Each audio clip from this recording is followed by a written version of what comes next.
welcome to another Ask Nerida Joy video.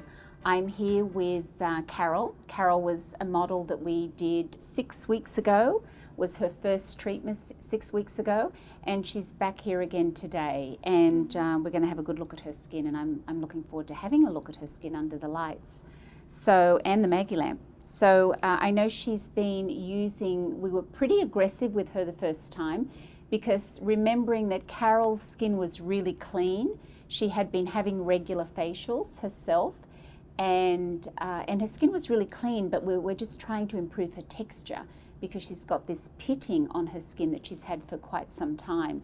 So, I mean, many years. So we're just trying to get it as good as we can here. And I think that we've been doing, I think she's been doing a really good job. So I'm looking forward to having a look under the light and the Maggie, and just to see where we're at with her skin. I know we did have her on retinols and AHAs, which was something that she was not using during her time with having her regular facials. But we are going to do something maybe a little bit stronger today, and I'm thinking more like a peel. So what I'm going to do is I'm going to cleanse her skin off with the K cleanser.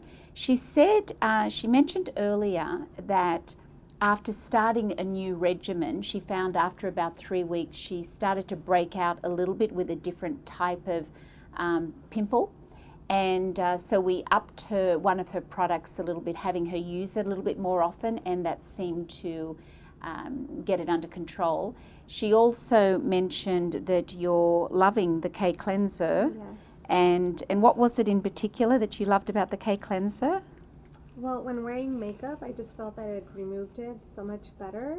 And I didn't find those like little sebum buildups. The little sebum builds up, the little bumps that you were getting under. Okay, yeah, no, that's makes great. Your skin feel rough a little bit. Yes. You know, your skin actually feels really good.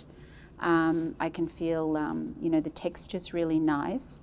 We're just going to sort of work this in here, but that's great. I mean, it's nice. You know, as I talk a lot about cleansing because it's 50% of your regimen, so it's really, really important that, number one, you cleanse your skin really well, and number two, to be on the safe side, as most people are a little bit surface dry, it's better that you do not use a foaming cleanser because that sets up a dry slate. And if you've got a dry slate, anything you go to put on your skin thereafter is going to have a difficult time being absorbed. And anything, especially a more oily skin, anything that's inside the skin, it can't get out. So it's really important that you keep your outer layer soft and supple. Summertime's really tough for oily skin people because the heat, it activates the sebaceous glands. So an oily skin will always be more active in the summer, in the warmer months. And so it's a little tough, for the more oily, active skins. But you have to keep that outer layer from getting surface dry because that causes such a problem. And I just see it over and over again. I recently was at a workshop, a big convention.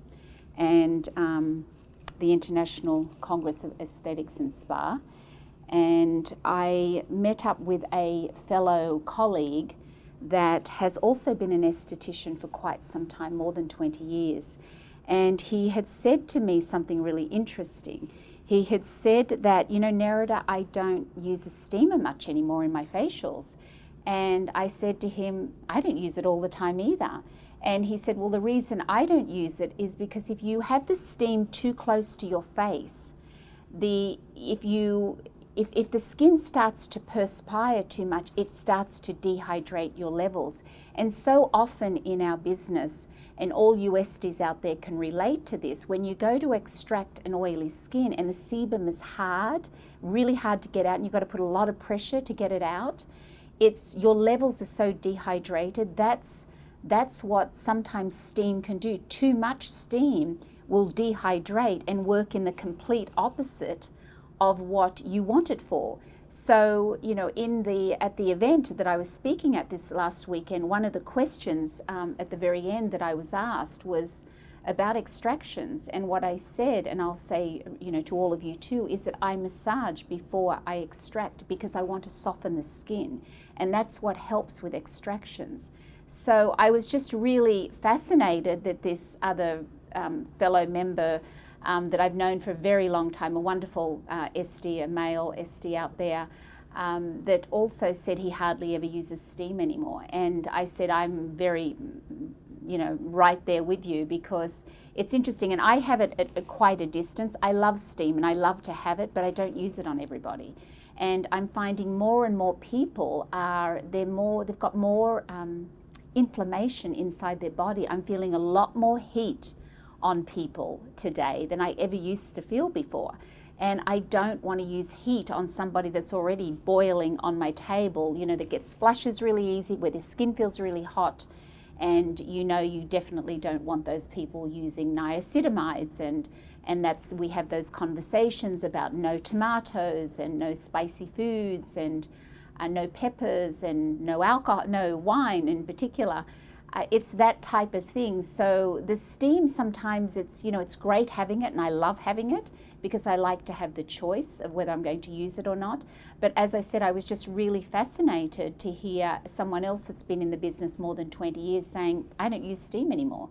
And as long as you prepare the skin, and massaging and working in good treatment creams, it, and just preparing the skin, it really helps a lot to come out of the skin too. So I was just really fascinated, and we had a great discussion about it. So it was really wonderful. So back to Carol. We've cleansed her skin. I'm going to take her cleanser off right now. I'm going to use my disposable sponges. I say this in a lot of my videos that I like using as much disposable as possible because I get to throw it out after the client.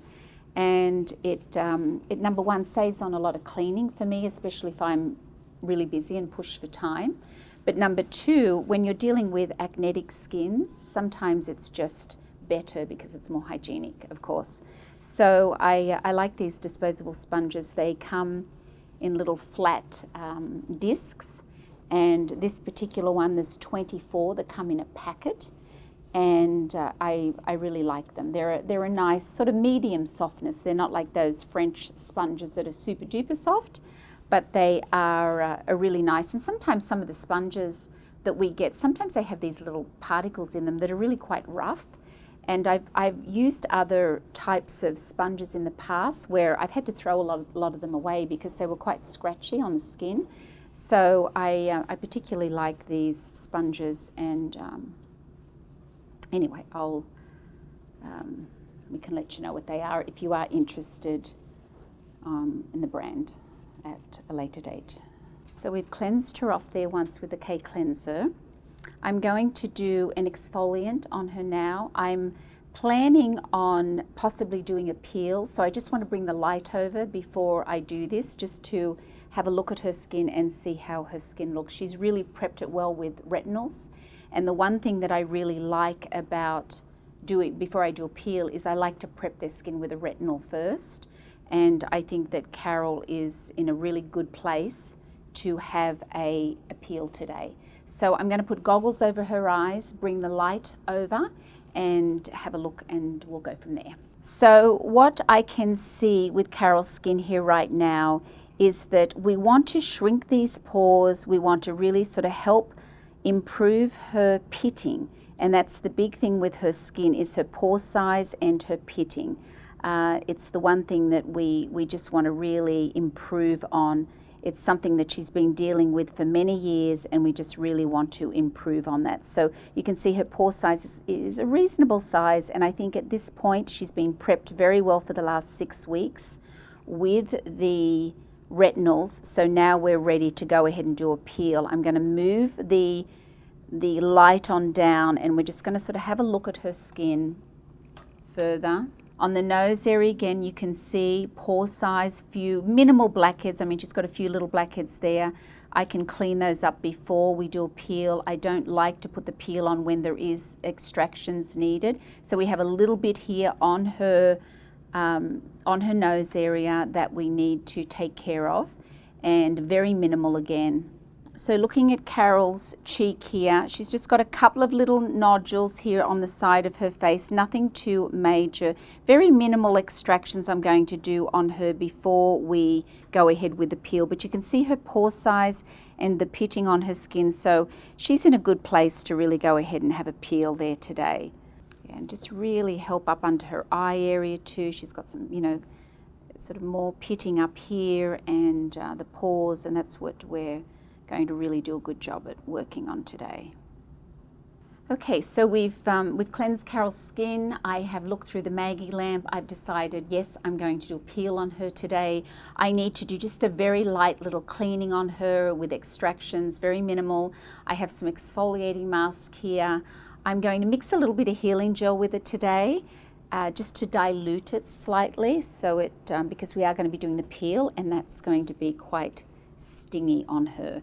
Now, whenever you do anything that has, or just product in general, a lot of people, they like to have their eyes open, and it's very good to just ask them to close their eyes when you're especially working with something that has a little AHA or something that's, you know, got an acid. Of course, you want your client to have their eyes closed, because sometimes things drip and sometimes they splash a little bit, so we want to make sure that their eyes are closed and nothing is going to be able to get in there.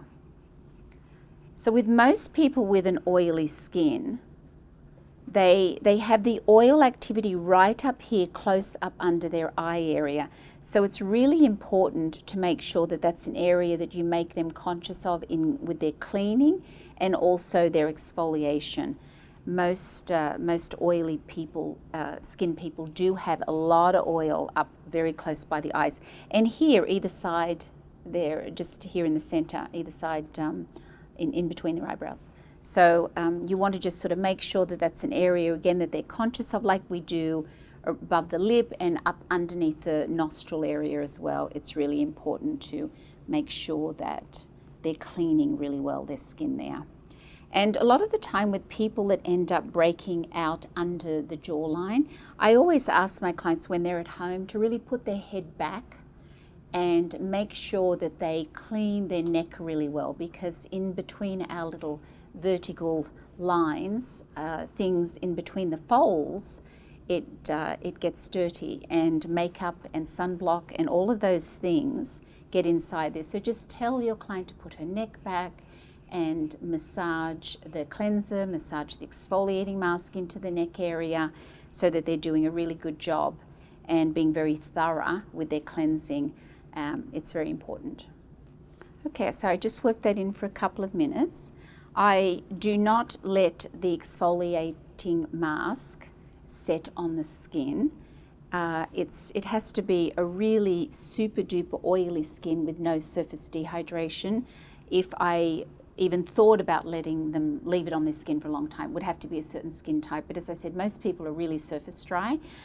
Carol is a little bit slightly today surface dry, not terribly so, but she's a little bit. So it's something that I just like to leave it on a few minutes and then take it off. And then in removing the exfoliating mask, I like to use cool water, because it's already tingling a little bit on her skin. It does have a little bit of glycolic in it, the papaya enzyme, chamomile, and pineapple peel. It's got different things in it. So it's a really wonderful exfoliating mask, because it really has that buffing effect on the epidermis. Anyone that has KP, keratosis pilaris, on their arms, or sometimes they have it on their chest or the tops of their legs, their thighs, it's really nice to use the exfoliating mask on that, because it has that buffing effect and it gets rid of that dryness, and it helps smooth out the skin so it's not all bumpy. So it just helps to smooth it out. It does not get rid of KP, but it does help smooth it out. And I prefer something that has more of a buffing effect than something that's more scrubby, because sometimes the scrubs, if you use them too much, they thicken the skin, and they make the skin, then it works in reverse, because if you've got a thicker skin, then you're going to have a problem with the little bumps on the arms. What is within the bump is not going to be able to get out either. And even though it's a very small amount of stuff inside the keratosis bump, it is still stuff inside there. So you want to still keep the skin soft and supple. I always give the example of people, if they don't wear shoes and they walk around barefoot a lot on sand, it will thicken, their soles will thicken because of the granular sand particles. It will thicken the soles of the feet, and thickening is a problem for, especially if there's oil underneath, because then it can't get out. And we don't want to hold oil inside. We want it to be able to move out when it needs to, because that's also what keeps your pores smaller. If bacteria, dead cells and sebum builds up inside a pore, it's going to stretch your pore because it has nowhere to go if there's dryness on top. So you want to make sure that you keep your skin really clean so that the bacteria and sebum just doesn't build up inside the pores, and that way that's what keeps your pores smaller. Is you need to be able to clean it really well, get it out so it's not stuck inside there, stretching your pore size. Okay, so I've cleansed. We've looked at Carol's skin through the Maggie lamp. I have done an exfoliant on her skin. Her skin is looking really nice and clean, feels amazing. I'm going to put a little bit of healing gel on. That's what I do after the exfoliant. And I'm going to work in just a little bit of my flavonoid, my Q flavonoid, and my retinol formula now, just to help prepare the skin. After I massage that in, we're going to do just a minimal amount of extractions. This is a retinol formula. It is quite yellow in colour. It's a professional product, but of course we have the retinol serums and other retinols, retinol creams, and I've mixed a little bit of the Q flavonoid, and I'm just going to work it into the skin for a minute. It's just probably two of my favourite products, although I do have quite a few favourites, but these are certainly in the top 10.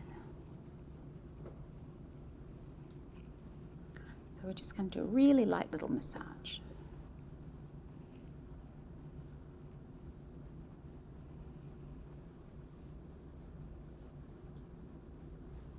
Okay, so I've just a couple of minutes worked into Carol's skin a little bit of the retinol and the Q flavonoid, and she has a healing gel on underneath it. I'm going to use a little bit of an eye gel now on her. I want to just coat around her eyes there with something. We are not going to be peeling too close up near the eye area. Sorry.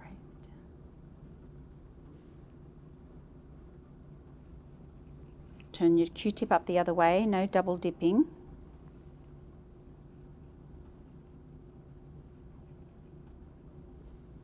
This is a really nice eye gel. There are some really nice eye gels out there that are hydrating and they help with dark circles and puffiness, and this one here, the Rejuvi one, is one of them. There are some that are really dehydrating too, because a lot of them are made for puffiness and dark circles, and they're really quite dehydrating. So, but there's also really good ones out there that hydrate as well as work on lightening the darkness and the puffiness. So this one here is definitely a goodie. So we're just working that into the skin for a minute. And what I did want to say is that a lot of you continue to ask me about different books and different things that you can get to learn and study. And I always say, you know, it's really important as an esthetician to try and learn as many different things as you can, because then that gives you a lot of choices moving forward. I've studied so many different things over the years, but I probably only use a handful of the tools that I studied in my work right now. But the one thing that studying in the many different things that I've done, it gave me a language to be able to speak to my clients. Because it's the more you learn and the more you understand about the body and the skin, the easier it is for you to talk about it. And of course, you're going to understand skin more the more you learn. So I did want to say that there is a really great magazine out there that is in our industry, and I'll actually show you what it is. This one here is Le Nouvel Esthétique. It is a really great magazine, and I have to say I was so surprised when I looked through it to see the articles in it. They're really informative and very specific articles about retinols, and it's our industry. It's an industry magazine. So I do say if you haven't subscribed to this, you absolutely should, because it has again, it's a language that you esties and that I can really relate to. So I do say that get this magazine. It will help you a lot. And we are always wanting to learn more because that's what we need to do. And our business is constantly growing and changing. So do get this and do read up on it. It's really good. I was very impressed. And it's not really super thick, but it has very informative articles in it. And I was super surprised with where it's at right now. So here you go, Le Nouvel Esthétique. Back to Carol. We have worked in the Q, we've worked in a little bit of the retinol, we've got the healing gel underneath. I'm now going to remove it with some warm towels, and I'm going to do a little bit of extractions on her. So we're just taking this off lightly. I'm going to put goggles back on, and we're going to bring the light over, and I'm going to start some extractions. Just, as I said, just minimal, but I'm going to do it before the peel, because once you put the peel on, the skin can't breathe. So if there's anything underneath, it's best to get it out beforehand.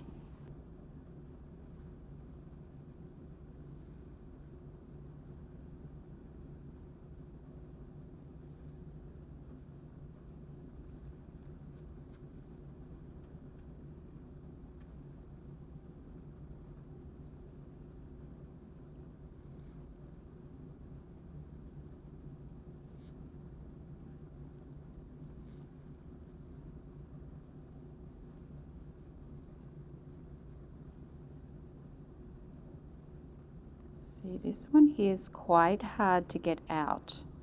And the problem is once you have to get it all out, or otherwise it's going to leave a mark. So we did get it out, but it wasn't an easy effort to get out. Just she's a little bit dehydrated.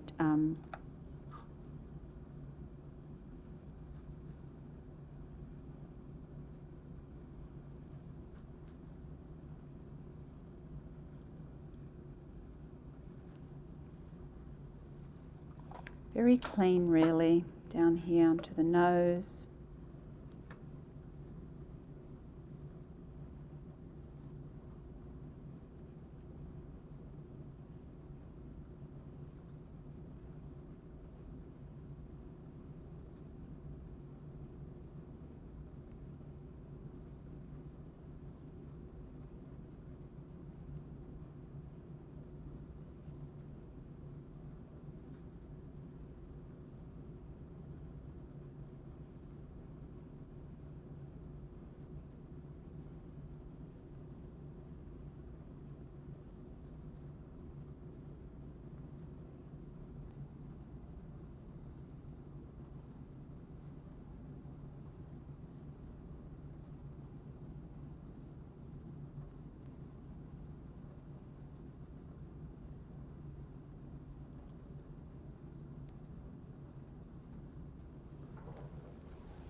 So we have extracted some congestion in Carol's skin.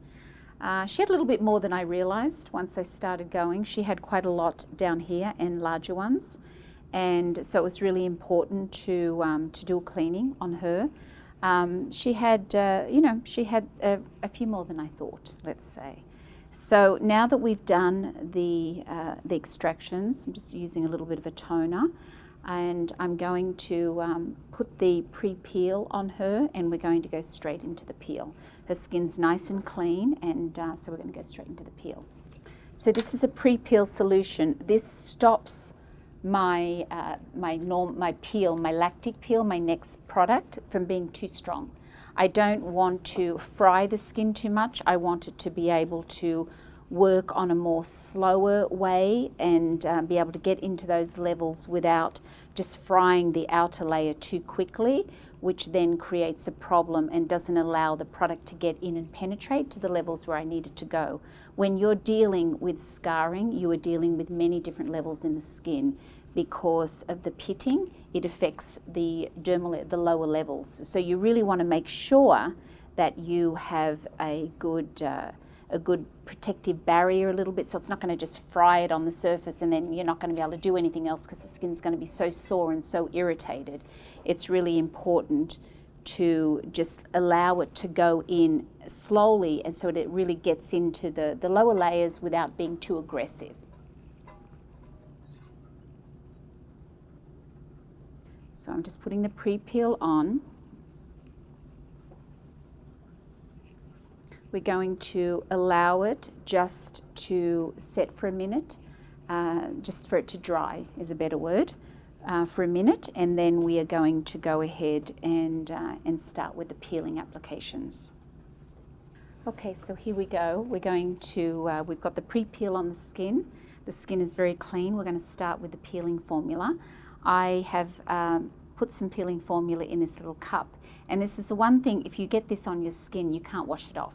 So if you get it on your fingers, which sometimes I'm not always wearing gloves, I am today, but sometimes if you do get a little bit on your fingers, it doesn't wash off. So it's nice to just sort of protect your fingers too when you're going to be doing quite a lot of the applications. So here we go, we've got the pre-peel on the skin. I'm just going ahead now with the peel. It is going to start to burn quite a lot for Carol. I make sure your client has their eyes closed, and I'm not going to be looking at the camera while I do this. I'm going to pay attention myself and make sure that we are not getting it on her lips. You want to make sure that you don't take it too close up under the eye area, that you're just really putting it where it needs to be. Now, because we are going to be discarding the little container with the peel in it, I'm going to be double dipping, okay? So, okay, we're putting coat number 2 on.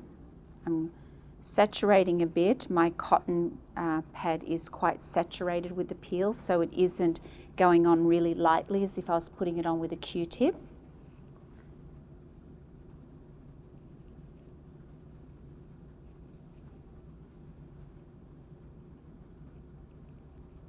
And what we want to see is we want to see Carol's skin start to frost.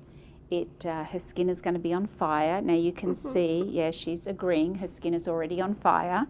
You can see she's starting to frost a little bit in some areas where we've extracted, and that's where the skin gets quite hot. It doesn't always stay really hot and stingy. It will start to die down because the skin will become numb. So what we'll do while she's on fire there is I'm going to grab a little piece of, a little bit of cardboard, which is what I like to fan her with. So here we are, fanning her off. You can see she's frosting around her chin. She's getting quite white. Now what this means, I've only done 2 solid applications, and I mean solid because a lot of the time if you put it on with Q-tips, it doesn't go on a really thick application, so it's probably equivalent to 4 or 5 applications with a Q-tip. But you can see on her chin area she's getting very frosty, and it's because she's already prepped her skin with retinols, so her skin is more vulnerable and more sensitive to the peel. I've got quite a saturated cotton ball here. I'm just gently want to put it up here under, because she has those larger pores just there under her nose.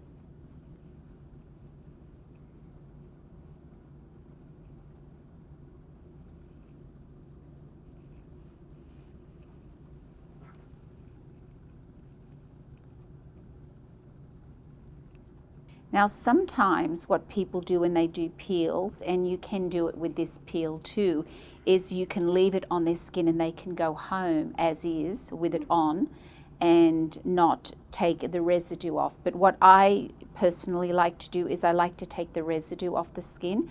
Once the skin is saturated, you can't wash it off. So it's going to go through its cycle, and what's going to happen to Carol with her skin is that it's going to start to get tighter. Her skin's going to be a little bit red. It's going to be a little red tomorrow. The next day it's going to be that reddish brown, almost like what happens with a skier that has that reddish brown tan look, and that's what happens with when you do the peel. And then come day 3 or 4, the darker, the more olive the skin, it usually takes a little bit longer to peel. So come day 3 or 4, she's going to start getting quite wrinkly, and your skin looks very wrinkly before it starts to peel. So it's going to happen like that for her. Her skin is in day 2, day 3, it's going to be tight, a little uncomfortable to eat, because when you go to move your mouth, it's just like tight. You do not want to ever help it peel itself. You want to let it naturally do that. If you do get bigger sheets, you can cut them, but you don't want to help it peel. Just let it do its own peeling. And once it starts peeling, it happens very quickly. It only takes a couple of days to do the bulk of the peeling. There'll be little bits that'll keep happening for several days after that, even up to a week afterwards, but it'll be minimal, mostly around the sides of the face.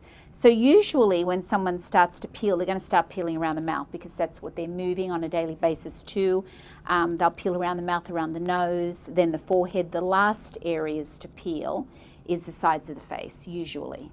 Sometimes you just have to go that next step, because you can only but do so much with pitting, and it does require, unfortunately, it does require peels to really help to smooth it out and to shrink those pores and help the skin look better.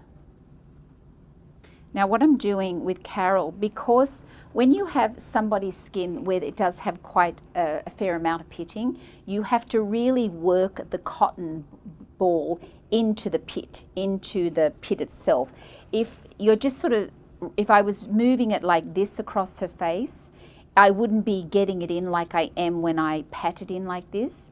So the patting of it is kind of really getting it in those pores and working it in there better. And that's what we really have to do with her skin, because her pitting is, it's deeper. So we want to really get it into the pore size. I've known Carol a long time, and I hadn't seen her in a long time when I had asked her if she wanted to come in and have a peel done. It had been many, many years.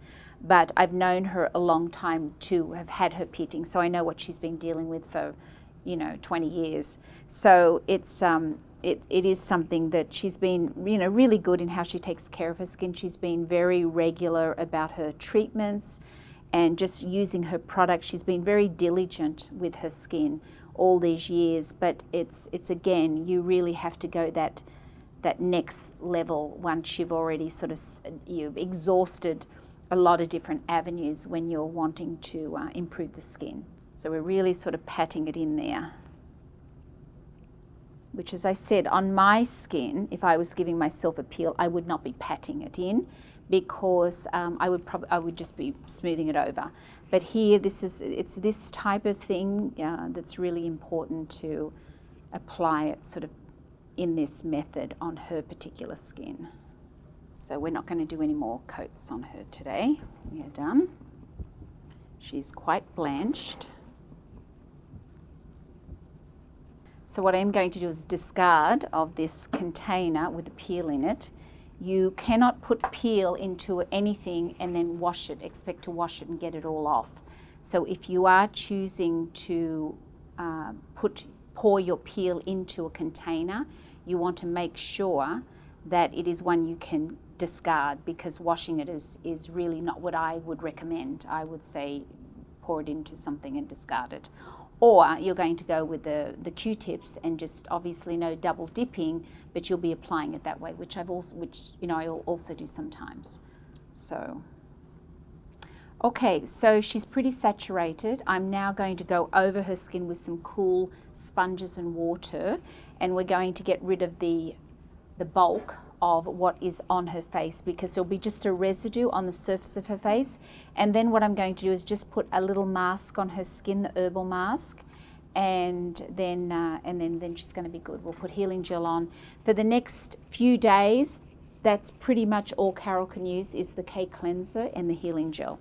She cannot use anything else on her skin until she's pretty well peeled off. So for the next week, that will be her regimen. K cleanser and healing gel, and she can use the healing gel many times throughout the day, because as the skin gets tight and itchy and it starts to peel, it does get itchy. It's like a sunburn. When you are peeling from a sunburn, your skin gets itchy. Now as we put the cold water to it, it activates the peel again a little bit, so her skin will be tingling a bit. We're going to now apply a mask on her skin, and I'm going to put the Herbal Mask on her skin now. So again, you want disposable sponges. It's nothing you can be using again once you've got the peel, because the peel doesn't come off.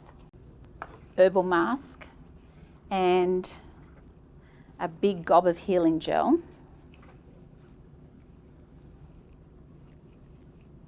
And we're just going to coat this on her skin, and I'm going to stand up so I can see better what I'm doing.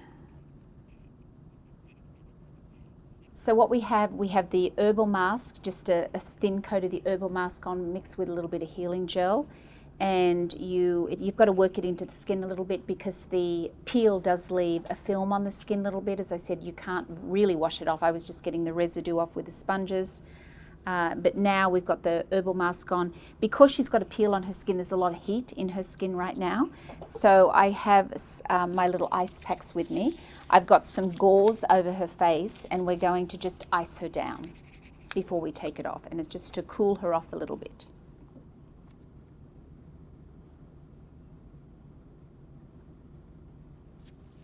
You don't want to leave it on more than 10 seconds. Just move it around on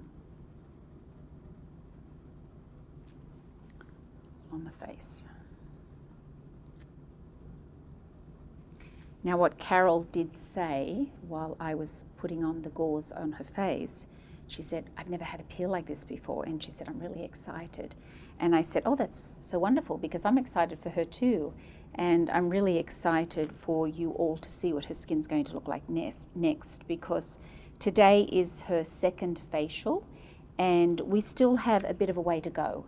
So I'm expecting Carol's treatments that I'm going to be doing on video will probably be another 2 more after today, rather than just 1 more, because we want to get down as low as, as deep as we can.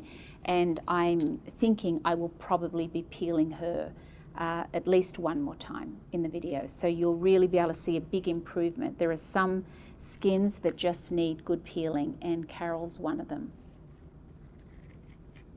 She's been dealing with this a really long time, and as I said, she's been using retinols, so it's really prepped her skin nicely, but we need to do more. So that's why the lactic peel has come into play today as a huge, big part. Okay, so we've iced Carol. I'm going to now remove the gauze and we're going to take the mask off. We're going to be using cool water here. I'm sure she would have really liked me to leave those ice packs on her face. Icing is so great. It's such a wonderful, wonderful tool for us to have in our, the access to it in our treatments, because whenever I do extractions and the skin's really red, when I put a mask on the skin and I want to calm the skin down, I very, very often get ice. And when clients call me and they say, I have a big nodule, it's painful, it's hurting, whenever there's inflammation, icing is fabulous. So it's a really great treatment for home care for people that, get a really painful pimple It's so wonderful to do.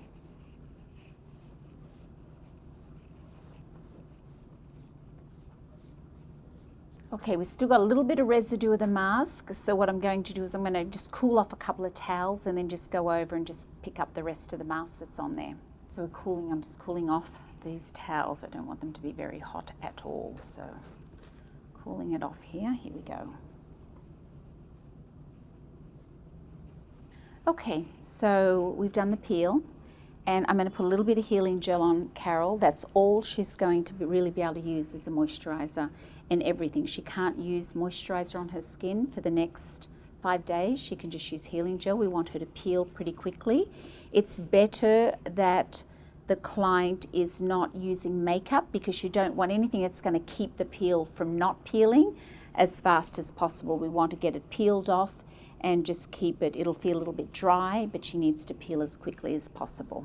So we're going to put a little bit of the eye gel around her eyes now as well, and then she's all done.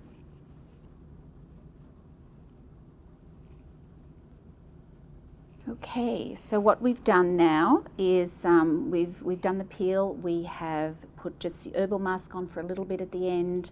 I've just taken that off. I put on the healing gel on her skin. The healing gel and the K cleanser is all she's really going to be able to do for the next 5 days or so. Once she starts peeling again and it starts to shed off, then she can start using moisturizer. But we want to really just keep the healing gel, which is a very light based aloe gel, basically 98% aloe vera, and it's a good moisturizer for oily skin anyway, the healing gel. So it's just a very, very light gel, but it is going to, her skin is going to feel tight. It's going to be a little uncomfortable for the next 4 or 5 days, and then she's good to go. She can put the healing gel on as much as she likes. It could be 20 times a day. That's all fine for her.